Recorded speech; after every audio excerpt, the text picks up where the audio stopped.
আকাশবাণী কলকাতা স্থানীয় সংবাদ পড়ছি সুদীপ বসু। প্রথমে বিশেষ বিশেষ খবর। রাজ্যের শিল্পক্ষেত্রের জন্য যুগোপযোগী নানা নতুন উৎসাহ নীতি সরকার চালু করছে বলে মুখ্যমন্ত্রী মমতা ব্যানার্জি বিধানসভায় জানিয়েছেন। প্রত্যাহার করা হচ্ছে কয়েকটি ভারী শিল্পের উৎসাহ প্রকল্প সংক্রান্ত নীতি। ওবিসি মামলা মিটে গেলে রাজ্যে 2-3 লক্ষ কর্মসংস্থান হবে বলে জানিয়েছেন মুখ্যমন্ত্রী। রাজ্যের আইন শৃঙ্খলা পরিস্থিতির অবনতির অভিযোগ তুলে রাষ্ট্রপতির শাসনের দাবি করেছে বিজেপি। রামনবমীকে কেন্দ্র করে অপ্রীতিকর ঘটনা এড়াতে কলকাতা পুলিশ প্রস্তুত বলে নগরপাল মনোজ ভার্মা জানিয়েছেন। হাওড়ার তৃণমূল কংগ্রেস নেতা তপন দত্ত খুনের মামলায় কলকাতা হাইকোর্ট সিবিআইকে তদন্তের কাজ চলতি বছরের মধ্যে শেষ করার নির্দেশ দিয়েছে। রাজ্যের প্রায় সব জেলাতেই আগামী 22 তারিখ পর্যন্ত ঝড় বৃষ্টির পূর্বাভাস দিয়েছে আবহাওয়া দপ্তর। আসছি বিস্তারিত সংবাদে। রাজ্যের শিল্পক্ষেত্রের জন্য যুগোপযোগী নানা নতুন উৎসাহ নীতি চালু করছে রাজ্য সরকার। সে কারণে পূর্বতন বাম সরকারের আমলের অপ্রাসঙ্গিক হয়ে পড়া কয়েকটি ভারী শিল্পের উৎসাহ প্রকল্প সংক্রান্ত নীতি প্রত্যাহার করে নেওয়া হচ্ছে। বিধানসভায় গতকাল 1993 থেকে 2013 সাল পর্যন্ত বিভিন্ন সময়ে চালু হওয়া ভারী শিল্পের 8টি উৎসাহ প্রকল্প প্রত্যাহার করতে একটি বিল আনা হয়। বিলের উপর আলোচনায় অংশ নিয়ে মুখ্যমন্ত্রী মমতা ব্যানার্জি জানান, 20-25 বছরে পরিস্থিতি অনেক বদলে গেছে। শিল্পক্ষেত্রে অনেক নতুন ভাবনা আঙ্গিক যুক্ত হয়েছে, তাই সংশ্লিষ্ট সকলের মতামত নিয়ে নতুন নীতি আনা হচ্ছে। যুগোপযোগী প্রকল্প তৈরিতে কি কি রাখা দরকার তা নিয়ে মুখ্য সচিবের নেতৃত্বে কমিটি গঠন করা হয়েছে। 1 মাসের মধ্যে ওই কমিটি তাদের মতামত জানাবেন। সেই অনুযায়ী যুগোপযোগী প্রকল্প হাতে নেওয়া হবে। ওবিসি সংরক্ষণ সংক্রান্ত আইনি জটিলতা মিটে গেলে রাজ্যে 2-3 লক্ষ পর্যন্ত কর্মসংস্থান হবে বলে মুখ্যমন্ত্রী মমতা ব্যানার্জি আশা প্রকাশ করেছেন। তিনি বলেন, অন্যান্য অনগ্রসর শ্রেণী ওবিসি সংরক্ষণের বিষয়ে নতুন করে সমীক্ষা করছে রাজ্য সরকার। সুপ্রিম কোর্টের অনুমতিক্রমে সমীক্ষার কাজও চলবে। বিধানসভায় গতকাল স্বাস্থ্য দপ্তরের বাজেট আলোচনায় অংশ নিয়ে মুখ্যমন্ত্রী সুপ্রিম কোর্টের ওবিসি সংরক্ষণ সংক্রান্ত মামলা সম্পর্কে করা পর্যবেক্ষণকে স্বাগত জানান। তিনি বলেন, এই সমস্যা পাকাপাকিভাবে মিটে গেলে শিক্ষা, স্বাস্থ্য, পুলিশ মিলিয়ে প্রায় 2-3 লক্ষ নিয়োগ হবে। কর্মসংস্থানে বাধা সৃষ্টির অভিযোগ তুলে বিরোধীদের তীব্র সমালোচনা করেছেন মুখ্যমন্ত্রী। স্বাস্থ্যক্ষেত্রে পশ্চিমবঙ্গ বর্তমানে দেশের মধ্যে শীর্ষস্থানে রয়েছে বলে স্বাস্থ্যমন্ত্রী তথা মুখ্যমন্ত্রী মমতা ব্যানার্জি জানিয়েছেন। বিধানসভায় গতকাল স্বাস্থ্য বাজেটের উপর আলোচনা শেষে মুখ্যমন্ত্রী তথ্য পরিসংখ্যান সহ স্বাস্থ্যক্ষেত্রে রাজ্যের অগ্রগতির ছবি তুলে ধরেন। তিনি বলেন, হাসপাতাল, মেডিকেল কলেজ সহ স্বাস্থ্য পরিকাঠামো, শিশু প্রসূতি মৃত্যুর হার, সার্বিক টিকাকরণ সহ বিভিন্ন মাপকাঠিতে রাজ্যের এই অগ্রগতি বিদেশেও স্বীকৃতি পেয়েছে। দক্ষিণ 24 পরগনার বারুইপুরে বিরোধী দলনেতার পদযাত্রাকে কেন্দ্র করে গতকাল তীব্র উত্তেজনা ছড়ায়। দুপুরে বিধানসভা ভবন থেকে দলীয় বিধায়কদের নিয়ে বারুইপুর পৌঁছন শুভেন্দু অধিকারী। সেখানে রাসমাঠে পুলিশ সুপারের অফিস পর্যন্ত পদযাত্রার কর্মসূচি ছিল বিজেপির। কিন্তু বিজেপি কর্মীরা সেখানে পৌঁছানোর আগে থেকে রাস্তার দুপাশে জমায়েত করেন তৃণমূল কংগ্রেস কর্মী সমর্থকরা। চোর স্লোগান দেওয়ার পাশাপাশি দেখানো হয় কালো পতাকা। চরম বিশৃঙ্খলার মধ্যে বিজেপির কর্মসূচি সংক্ষিপ্ত করা হয়। এসপি অফিসের বদলে বিজেপির জেলা কার্যালয় শেষ হয় পদযাত্রা। শুভেন্দুবাবু বলেন, বিজেপির সভা বানচাল করতেই শাসক দল পরিকল্পিতভাবে বিশৃঙ্খলা সৃষ্টি করেছে। তিনি রাজ্যে রাষ্ট্রপতি শাসনের দাবি তোলেন।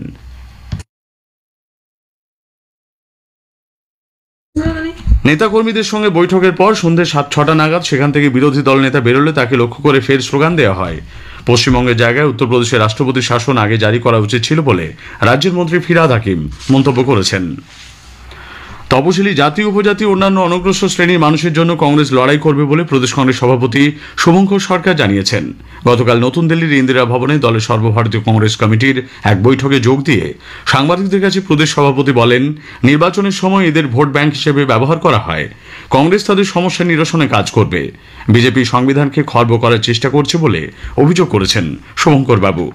বৈঠকে কংগ্রেস সভাপতি মল্লিকার্জুন খাড়গে, লোকসভার বিরোধী দলনেতা রাহুল গান্ধী, সর্বভারতীয় কংগ্রেস কমিটির সাধারণ সম্পাদক কেসি বেণুগোপাল, অধীর রঞ্জন চৌধুরী প্রমুখ অংশ নেন। রাজ্যপাল সিভি আনন্দ বোস দিল্লি সফরে গিয়ে কেন্দ্রীয় স্বরাষ্ট্রমন্ত্রী অমিত শাহের সঙ্গে সাক্ষাৎ করেছেন। বেশ কিছু বিষয় নিয়ে তাদের মধ্যে কথাবার্তা হয়েছে। এছাড়াও ডক্টর বোস হিমাচল প্রদেশ এবং ঝাড়খণ্ডের রাজ্যপালের সঙ্গে সৌজন্য সাক্ষাৎ করেন। আরজি করে নির্যাতিত তরুণী চিকিৎসকের ডেথ সার্টিফিকেট হাতে পেল তার পরিবার। গতকাল তাদের সোদপুরের বাড়িতে গিয়ে মৃত্যুর নথি দিয়ে এসেছেন রাজ্যের স্বাস্থ্য সচিব নারায়ণ স্বরূপ নিগম।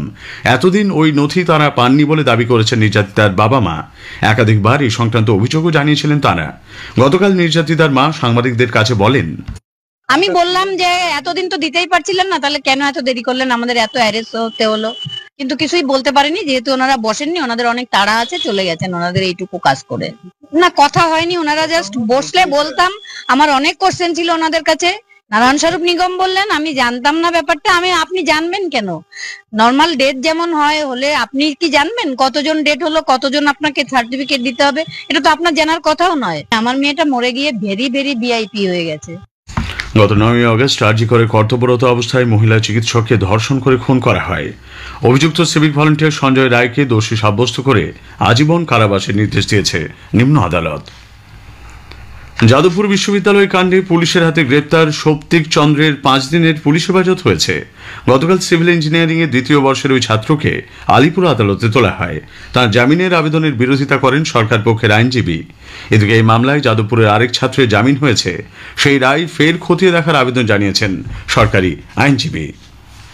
অবিলম্বে ছাত্র সংসদ নির্বাচন করানো, বিশ্ববিদ্যালয়ের ছাত্র শিক্ষক প্রতিনিধি সহ সক্রিয় সুগঠিত প্লেসমেন্ট ব্যুরো গঠন সহ একাধিক দাবি নিয়ে এসএফআইয়ের প্রেসিডেন্সি বিশ্ববিদ্যালয় ইউনিট অনির্দিষ্টকালের জন্য অবস্থান শুরু করেছে। বহুদিন ধরে কর্তৃপক্ষকে বিষয়টি জানানোর পাশাপাশি ডিন অফ স্টুডেন্টসের কাছে ডেপুটেশন দেওয়ার পরেও কোনো ধরনের সদুত্তর মেলেনি বলে এসএফআইয়ের ওই ইউনিট দাবি করেছে। স্থানীয় সংবাদ শুনছেন আকাশবাণী কলকাতা কেন্দ্র থেকে। রামনবমীকে কেন্দ্র করে যাতে কোনো রকম অপ্রীতিকর ঘটনা না ঘটে সেজন্য সব ধরনের ব্যবস্থা নেওয়া হচ্ছে বলে কলকাতা পুলিশ জানিয়েছে। গতকাল কলকাতার পার্ক সার্কাস 7 পয়েন্টে কর্তব্যরত ট্রাফিক পুলিশদের হাতে সানগ্লাস, ছাতা, ওআরএস জলের বোতলের মতো সামগ্রী তুলে দেন পুলিশ কমিশনার মনোজ ভার্মা। পরে সাংবাদিকদের কাছে তিনি বলেন, 6 এপ্রিল অশান্তি ঠেকাতে কলকাতা ও ভাঙড়ে জিরো টলারেন্স নীতি গ্রহণ করা হয়েছে। রামনবমী এখনো টাইম আছে, we are prepared, but still time আছে। আমরা প্রিপারেশন করছি। বিভিন্ন জায়গায় আমাদের মিটিং হয়েছে, এ নিয়ে অনেক ডিসকাশন হয়েছে। অ্যান্ড কারেন্ট যে সিচুয়েশন আছে তার উপর আমরা নজর রাখছি and will take adequate measures. Howrah Trinamool Congress নেতা তপন দত্ত খুনের মামলায় কলকাতা হাইকোর্ট সিবিআইকে তদন্তের কাজ চলতি বছরের মধ্যে শেষ করার নির্দেশ দিয়েছে। 2011 সালে হাওড়ায় ভোটের দিন রাতে মোটর বাইকে বাড়ি ফেরার পথে তপন দত্তকে গুলি করে হত্যা করা হয়।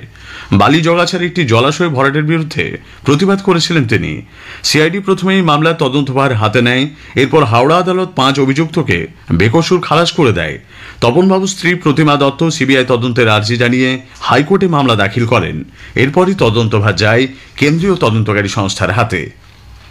উত্তর 24 পরগনার সন্দেশখালীতে ধৃত তৃণমূল কংগ্রেস নেতা শেখ শাহজাহান সহ কয়েকজনের বিরুদ্ধে 3টি খুনের মামলায় কি পদক্ষেপ করা হয়েছে সে বিষয়ে রাজ্য সরকারের বক্তব্য জানতে চেয়েছে কলকাতা হাইকোর্ট। সন্দেশখালী ত্রাস বলে পরিচিত শাহজাহান সহ বেশ কয়েকজন দুষ্কৃতীর বিরুদ্ধে 2019 সালে 3টি খুনের অভিযোগ ওঠে। সিবিআই তদন্তের আবেদন জানিয়ে মামলা দায়ের হয় কলকাতা হাইকোর্টে। সেই সংক্রান্ত মামলার শুনানিতে বিচারপতি জয় সেনগুপ্ত নিম্ন আদালতে এই মামলার অগ্রগতি সম্পর্কে জানতে চান। আজ এই মামলার ফের শুনানি হতে পারে। পুর নিয়োগ দুর্নীতি মামলায় কলকাতা হাইকোর্ট অয়নশীলের জামিনের আবেদন খারিজ করেছে। গতকাল এই মামলার শুনানিতে সিবিআই জানিয়েছে তদন্ত প্রক্রিয়া এখনো শেষ হয়নি। 17টি পুরসভা নিয়ে তদন্ত চলছে। পুরুলিয়া স্টেশনে নন ইন্টারলকিং এর কাজের জন্য আজ থেকে আগামী শনিবার পর্যন্ত বেশ কিছু ট্রেন বাতিল করা হয়েছে। যাত্রাপথ সংক্ষিপ্ত হয়েছে কয়েকটি ট্রেনের। বেশ কয়েকটি ট্রেনকে ঘুরপথে চালানো হবে। এই 3 দিনই বাতিল থাকছে আদ্রা বরকাখানা মেমু, টাটা হাতিয়া এক্সপ্রেস পুরুলিয়ার পরিবর্তে গুন্ডাবিহার দিয়ে ঘুরপথে চালানো হবে। আজও আগামীকাল বাতিল থাকছে ঝাড়গ্রাম ধানবাদ মেমু এক্সপ্রেস। বাতাসে জলীয় বাষ্পের পরিমাণ বৃদ্ধি ও ঝড় বৃষ্টির অনুকূল পরিস্থিতি তৈরি হয় রাজ্যের প্রায় সব জেলাতে আগামী 22 তারিখ শনিবার পর্যন্ত বৃষ্টির পূর্বাভাস দিয়েছে আবহাওয়া দপ্তর। আবহাওয়া দপ্তরের বিজ্ঞানী সৌরিশ বন্দ্যোপাধ্যায় আকাশবাণীকে জানালেন, দক্ষিণবঙ্গের জেলাগুলিতে 20 থেকে 22 তারিখের মধ্যে বৃষ্টিপাতের সম্ভাবনা থাকছে প্রায় সব জেলাতেই। সব দিন হয়তো একই রকম ইন্টেন্সিটি সব জায়গায় থাকবে না, তবে প্রভাব সমস্ত জেলাতেই থাকার সম্ভাবনা রয়েছে। বৃষ্টিপাত সাথে বজ্রবিদ্যুৎ, দমকা ঝোড়ো হাওয়া 40 থেকে 50 কিলোমিটার প্রতি ঘন্টায়, কোথাও কোথাও 50 থেকে 60 কিলোমিটার প্রতি ঘন্টায়ও থাকার সম্ভাবনা রয়েছে। সমুদ্রে উত্তাল থাকায় মৎস্যজীবীদের আজ ও আগামীকাল মাছ ধরতে যেতে নিষেধ করা হয়েছে। ভারতীয় ফুটবল দলের প্রাক্তন অধিনায়ক পদ্মশ্রী IM বিজয়নকে ইস্টবেঙ্গল ক্লাবের পক্ষ থেকে দীপক জ্যোতি সম্মান প্রদান করা হবে। ফুটবল প্রশিক্ষক রঘু নন্দী এবং ক্রিকেট কোচ প্রণব নন্দীকেও দেওয়া হবে এই সম্মান। আগামী শনিবার ইস্টবেঙ্গলের প্রাক্তন সচিব দীপক দাসের প্রয়াণ দিবসের অনুষ্ঠানে পুরস্কার তুলে দেওয়া হবে। শেষ করার আগে স্থানীয় সংবাদের বিশেষ কিছু অংশ আরও একবার। রাজ্যের শিল্পক্ষেত্রের জন্য যুগোপযোগী নানা নতুন উৎসাহ নীতি সরকার চালু করছে বলে মুখ্যমন্ত্রী মমতা ব্যানার্জি বিধানসভায় জানিয়েছেন। রাজ্যের আইন শৃঙ্খলা পরিস্থিতির অবনতির অভিযোগ তুলে রাষ্ট্রপতি শাসনের দাবি করেছে বিজেপি। স্থানীয় সংবাদ শেষ হলো, এরপর খবর সকাল 9:15 মিনিটে।